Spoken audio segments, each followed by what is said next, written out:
Hello, everyone. Thank you for joining me once again for another book review. We're just going to get right on into it. So, I do not have the physical copy of this book any longer. I had to return it to my local library. So, I will attach a picture of the book cover to this video so you will know what that looks like. Okay. So the book is called Welcome to Jubilee by Rachel Hanna. Okay. Now, this story begins with Madeline being rejected from a publishing company. They feel her city romance novels are becoming outdated, if you will. The new trend is small town romance. Now, Madeline has had 20 years of experience writing novels and is faced with pivoting in order to remain relevant with her readers. Laura, who is Madeline's friend and agent, has an idea for Madeline to stay at a family cottage in a small town so she can get like a new perspective and find inspiration for this new trend of small town romance. Madeline is reluctant to leave her city life in Atlanta for the small mountain town in North Georgia called Jubilee. Madeline doesn't want to give up her career and begrudgingly accepts she will need to adjust in order to retain her audience and employment. We get to experience Madeline's journey acclimating to this small town. It is said the town grows on you and you won't want to leave. Well, Madeline finds that hard to believe since she's a true city girl. Now, she encounters a few people from this town that are woven into this journey. We have Geneva, an elderly lady that is still shaking and moving. She is Madeline's neighbor on one side. And then there is a hunk of a man named Brady on the other side of Madeline that has a farm and rehabs animals. Then there's Clemmy, the town bookstore owner. And then there are a few other characters that I will let you discover while reading this story. This is pretty much a sweet self-discovery slash romance novel. Madeline, will she hightail it back to the city to resume the life she created for herself?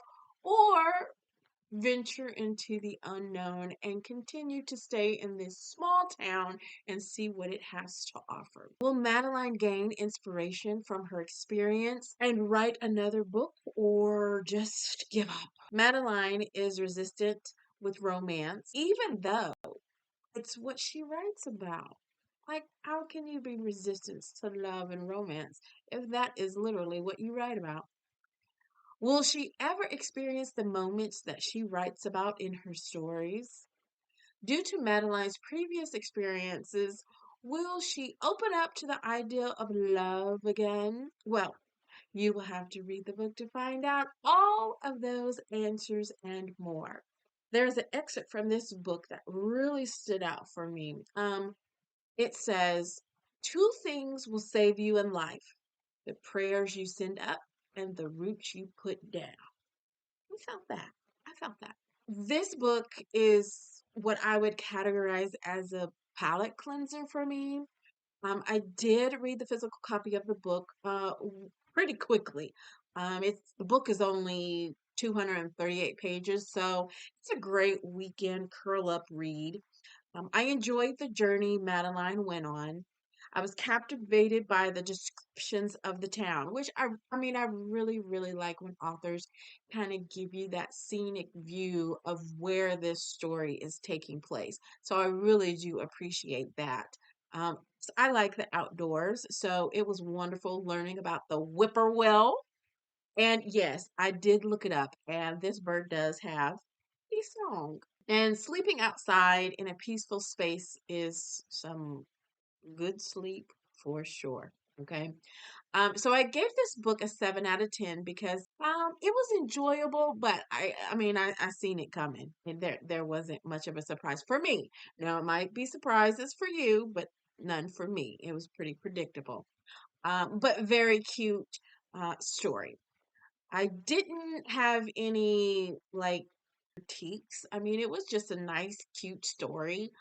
Um, this is the first in a series, so maybe this is just kind of like the foundation book, and the next book will give us a little bit more to sink our teeth into, or give us more of the sweet life we can mentally escape to.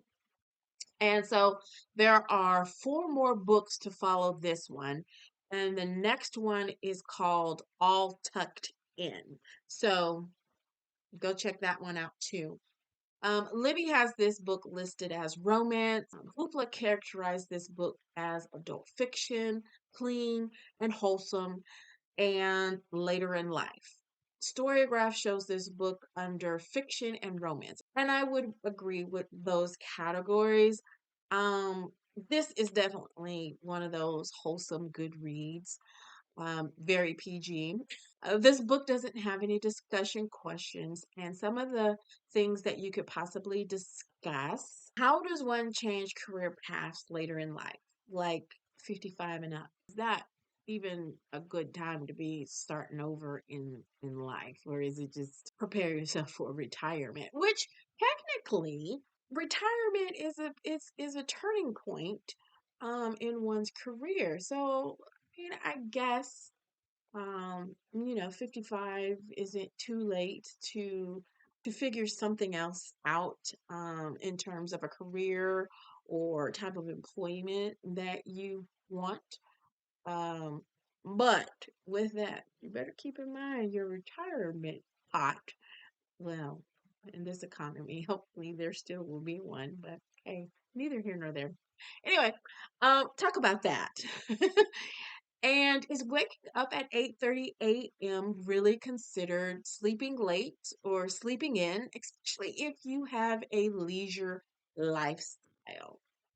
So think about kind of like, those careers that don't require you to be in the office at a certain time, those lifestyles where, you might have obtained a certain level of income to where you can retire. I mean, is waking up at 8:30 too late for y'all? Yeah. How do you feel about mixing business and personal relationships? And I'm referring to Madeline's situation with her ex-husband and best friend. Would you consider moving to a small town like Jubilee or remain in the city life? Um, I think where I live is a kind of in between. It's kind of small town-ish and not quite city. So it's kind of a happy medium, in my opinion. So would you remain in a small town or move to a small town? Why or why not? Have you considered what you will do when you are in retirement years? What will those years look like for you? What would you do? Would you mentor? Would you volunteer? Would you find, some hobbies or try to experience some things that you never have before? Would you travel? Um, talk about that and consider what your retirement years would look like for you and start getting prepared for it. So these questions to get the conversation started. Once you read the book, you could probably come up with a few more. Like I said, it's a real short book. It's this book is really all about Madeline and her pivoting in her career to stay relevant and what her journey in this small town looks like. So that's it for this round. I hope you tune in for more reviews coming your way. If you haven't done so, go ahead and click that like, share, and subscribe buttons so you will stay in the know. As always, until next time, keep turning the pages, my book lovers.